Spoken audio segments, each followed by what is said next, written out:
Kita masih bersama Pak Fuad Bawazir untuk membahas mengenai pajak 30% untuk orang yang berpenghasilan di atas 5 miliar per tahun. Pak Fuad, kalau kita bicara masalah penambahan pajak 35%, apakah ini artinya pemerintah sudah punya hitung-hitungan nih? Berapa yang akan diambil, berapa yang akan didapatkan dari pajak tersebut? Apakah itu bisa terbaca dari apa yang disampaikan Bu Sri Mulyani? Harusnya bisa, apalagi zaman sekarang. Tahun 19 30 tahun yang lalu, ketika nurunkan pajak dari 35 ke 30, saya sudah bisa menghitung dengan relatif akurat, ini nanti akan sekian dengan pertumbuhan sekian, dan itu tidak akan turun penerimaannya walaupun tarifnya turun, gitu ya. Itu terbukti gitu bisa. Nah ini harus jangan asal-asalan, misalnya kayak kemarin, tax amnesty, nanti tahun 2019 tax ratio-nya jadi 14,6. Kenyataannya? 9,7. Jauh dari target. Lah itu kan kayak ngomong enak bener tapi nggak tanggung jawab gitu loh, nggak. Karena padahal waktu itu saya termasuk ya yang ngomong, saya kok ragu, menurut saya itu kelihatan tax ratio malah turun kalau tax amnesty seperti itu. Saya tidak begitu serak tax amnesty model seperti itu akan menurunkan tax ratio ke depan. Tapi ya yang berkuasa yang kan mengatakan sebaliknya. Tapi terbukti juga tidak. Nah, jangan terulang lagi hal-hal seperti itu. Pak, dalam sebuah kebijakan pasti ada pro dan ada kontra. Ada yang pesimis dan juga ada yang optimis. Tapi kalau mendengar dari apa yang disampaikan Mbak Putri tadi, tampaknya DPR RI dari suara Mbak Putri barusan kita dengar, tampaknya cukup positif nih melihat ini. Karena nanti bisa menimbulkan prinsip berkeadilan dalam masyarakat. Khususnya mereka yang makin kaya, bayar pajaknya juga harus makin gede dong gitu. Ya gini, prinsip itu bisa iya bisa tidak, dalam arti begini, kalau banyak lubang yang bisa, karena gini umumnya wajib pajak yang besar ya, itu mempunyai ruang untuk mengecilkan pajaknya secara relatif legal, itu lebih banyak sehingga efektif rate-nya itu lebih rendah. Hati-hati itu, kebanyakan gitu. Kalau orang kecil, karyawan dipotong ya udah nggak ada ruangan lagi untuk macam-macam, itu nggak ada. Jadi efektifnya rate ya kalau dia kena tarifnya 20 ya 20%, 25 ya 25. Kalau orang gede itu kelihatannya pada tarif 30. Dulu banyak studi misalnya di Amerika ketika tarifnya 30, orang besar itu antara 17 sampai 19% efektif rate-nya gitu. Banyak kan gitu karena dia punya berbagai macam mekanisme yang dia bisa tempuh.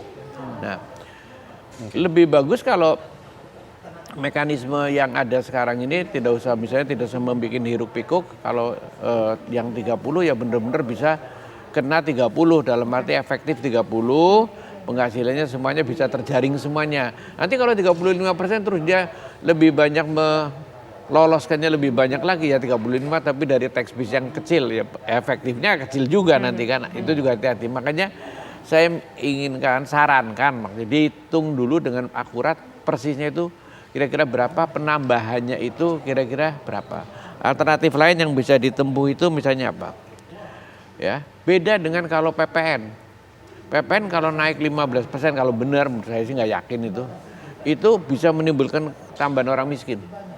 Karena langsung ya Indomie misalnya beli atau apa ya mie sedap apa-apa yang biasa nambah 10% sekarang 15% langsung turun income kita 5%, kan terasa betul karena umumnya penghasilannya habis buat konsumsi, jadi nambah miskinan, real income-nya bisa turun ya, di samping mungkin ada ya faktor inflasi gitu kan.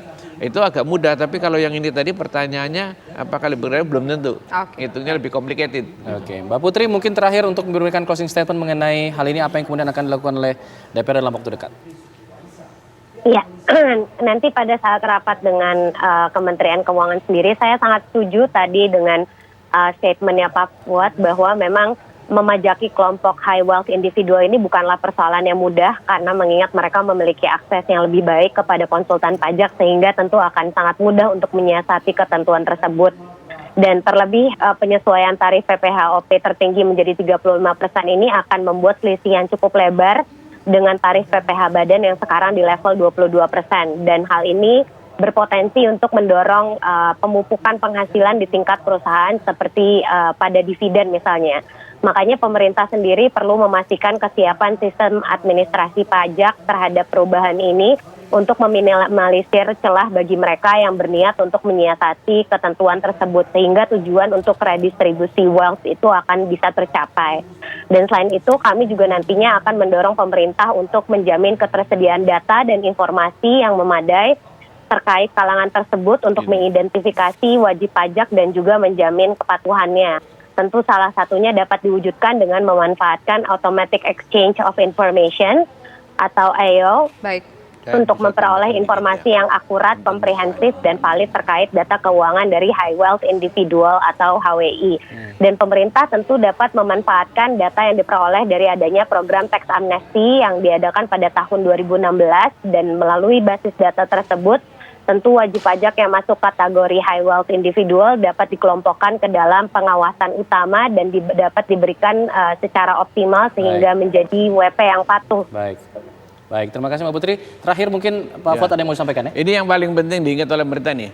Orang-orang kaya itu punya perusahaan. Dia biasanya dapat gaji dari perusahaannya. Ya. Itulah. Tapi dia pas-pasan aja gajinya seperlunya aja. Yang besar kan dividen dari perusahaannya. Mungkin bisa bermiliar, bisa ratusan, Mbak.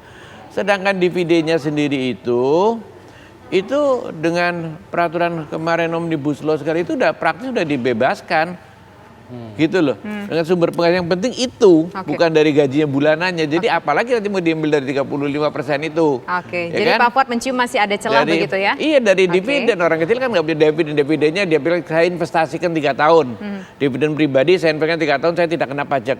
Itunya yang harus Iya, jadi nggak ada lagi benturan dengan Omnibus Law juga, nggak mungkin. Oke, baik. Gitu Kita loh. lihat nanti bagaimana keputusan Iya. dari pemerintah ke depannya soal pajak untuk orang kaya akan dinaikkan sebesar 35% ini. Kita lihat saja pemirsa nanti. Terima kasih Pak Fuad Bawazir sudah bergabung bersama kami di program Kabar Petang, dan terima kasih juga Mbak Putri Anneke yang merupakan Komisi 9 dari DPR RI sudah bergabung di Kabar Petang. Selamat sore semuanya.